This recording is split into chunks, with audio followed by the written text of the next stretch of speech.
All right, Shane Kapotamus here, working on the 2009 Honda Odyssey. Sorry for the camera moving a little bit.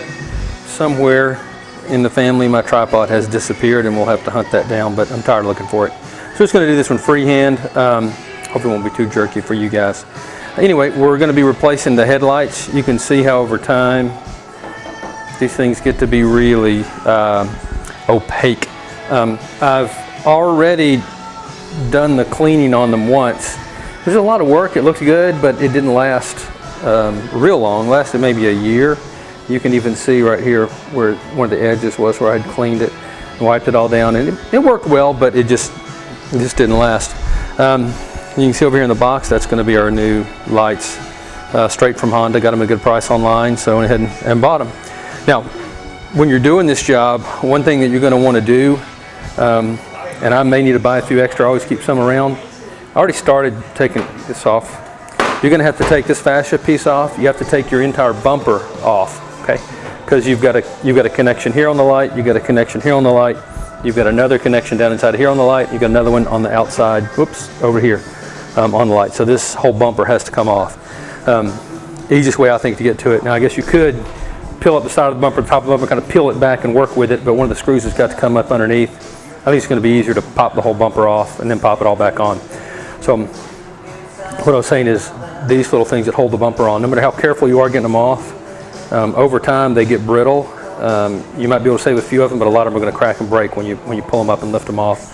So I would get me a good supply of these little guys from Honda, or you can get them online like Amazon, and they're like the knockoff brand. A little more brittle, but they'll still work for you. But you got 2, 4, 6, 8 of them across here, and then you've got, I want to say, 6 of them across the bumper on the bottom. So what we'll do, we're just going to pop these rivets on off, lift this piece off. Then you can see with the lift here, I'm just going to lift the front end, and then I can scoot up underneath the front end real quick and pop all of them off the bottom, and then we should be able to get the bumper off. So I'm going to go ahead and get to work. Another little tidbit, for getting these guys off, you want one of these plastic tools. There's all kinds of sets of them. This one's good to get up underneath it. It's got enough strength to pop it up, and then you get a hold of it, off it comes. If you use a screwdriver, you're liable to damage your fascia piece that's going to stay on right here, or this cover that's going to stay on. Plus, using a screwdriver just about guarantees you can't reuse these. So you're going to break them almost every single time. So anyway, I'll get back on it. Again, I'm sorry for a little bit of vibration here, but so the way you get a hold of these, that inner part on these slips up first, okay? Then you just get up underneath it, start bringing it up, and you can see how it's stiff. It doesn't want to come. And once you pop out that center, and see that one came loose on me. See where it broke right there? And that's just from being brittle. And a lot of them are going to do that. They're going to have those breaks on the end. That's got one piece left. You could reuse it. It's not optimal. It's going to end up popping off. So that's how you do them. Just get up underneath it. Okay, get that up. Pop it up the rest of the way. Sometimes they come out easily. And this one, as you can see, it popped out easily. And there too, didn't hear a snap, crack, pop, nothing.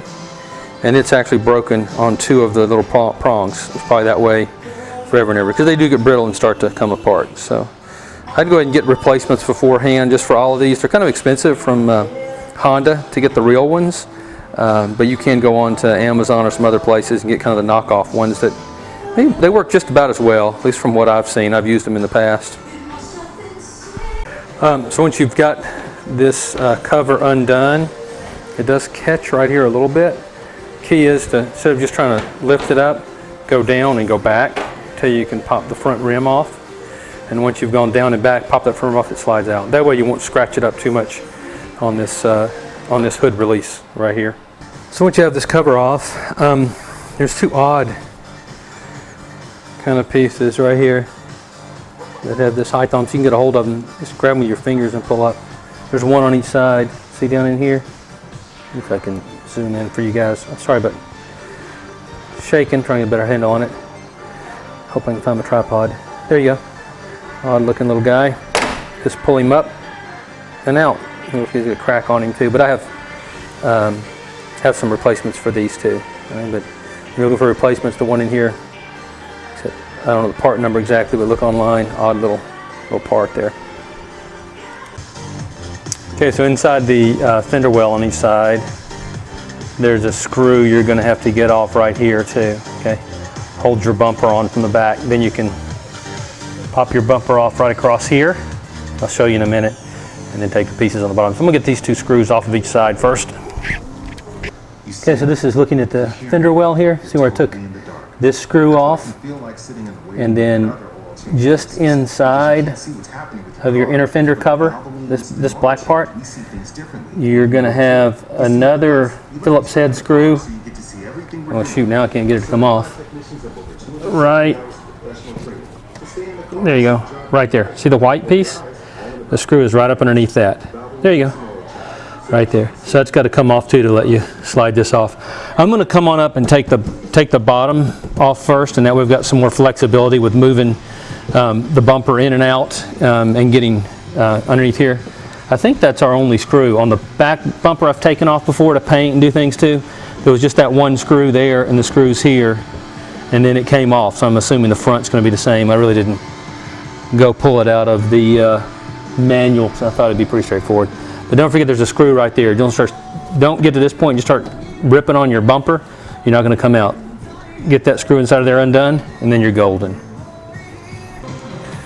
Okay, so once you have it undone at the bottom, get a little more play right here. Let you take this liner out. Now it's really easy to see where the screw is sitting right there. Let's go to that screw, and yep, and then we're golden. Okay, so you can see here on the side with the bumper, you have these 3 holes. This is where your screw went through. On the body you have this retainer that has these little tabs. Okay, this one pops off pretty easy, this one pops off pretty easy. Be careful with this one. You got to lift the bumper up slightly and then out. If you just jerk and pull, you're gonna break this support piece here for the bumper, or maybe break off that tab, then have to replace this. But anyway, if you just work it a little bit, it comes up pretty easily. Okay, so got the bumper off. Took off the screws on the side over here like I showed you, right? And carefully pop your bumper off so that you don't break any of the tabs right there on the bumper. That's the screw hole. Same thing on the other side. Okay, just whoops, there it is. Just be really careful that you don't break those tabs. Okay, so you can put this bad boy back together. If you happen to have fog lights in there, don't forget the wiring harness for the fog lights. These didn't come with fog lights, unfortunately. It's a dealer installed option. I actually bought those and installed them myself. If you want to do it, it's really not that big of a deal. Get them from Honda though, and then they fit right. All the wiring is right. It's actually pretty easy to do it. Just took an afternoon. And that's about it. There's the cooler right there that I put in for towing, and there's here you go. There's a power steering cooler on here too that I put in for towing. We haven't really towed anything with it, but I put it in there when we put a hitch on the back. Anyway, I'm going to get this light off. Oh, the other thing about why you need to get the bumper off. You've got this here, you got this here, but up and underneath here, let me see if I can show this to you. You have got, where is he? Here you go. So if you look where you are, you're on the end of the light over here. Up underneath, you've got this screw to get out in order to get your light out. I don't know any way you could get to that thing without your bumper off. And I guess you could peel it off and blindly put your hand up underneath there, and get to it with a wrench, but it's just not worth it. Take the bumper off, easy access to everything while you're putting it back on. So let me pop this first light on and we'll see how it looks. Okay, so just as another little tidbit, the bolts that were up here, underneath here, the third one is, let me get this light on. There we go. Third one is right here. Okay, they're all 10 millimeter. Just so you know. Once we have that off, I think taking dude off right there is going to be it, and then we'll unhook our wiring as we pull it out. All right. So another little trick. The wiring harness is attached to the light itself. once you get all of your connections off, just sort of flip the light over, squeeze that right there with just a little, let's blur it. Yeah. Just squeeze that with a little pair of pliers, pops right out. That way you don't have to damage it and put a new one onto it, and then you can just slip it onto your new light. All right. All right, another thing you're going to want to have is dielectric grease here. Okay. And use that on all of your connections when you're putting them back together. Just, there you go, a little bit, you know, right in each one of these, and pop them in. That'll keep your connections clean, dirt-free.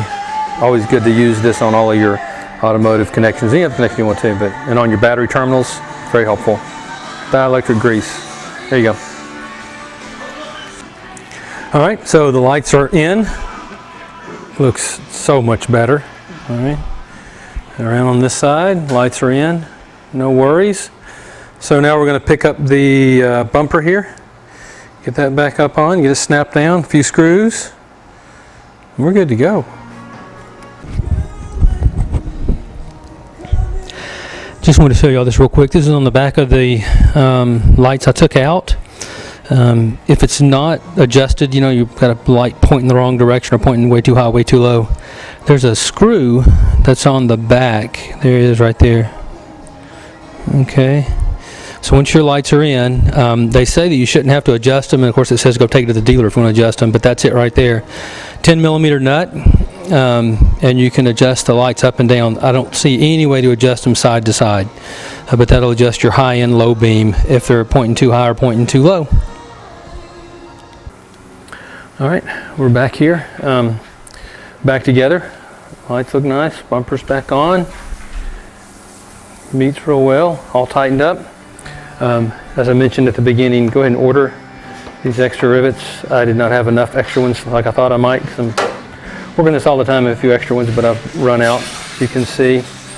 So I've got, what, 4 or 5 that I'm going to order. There's one larger one on the bottom, 2 that I'm missing, but everything else is in.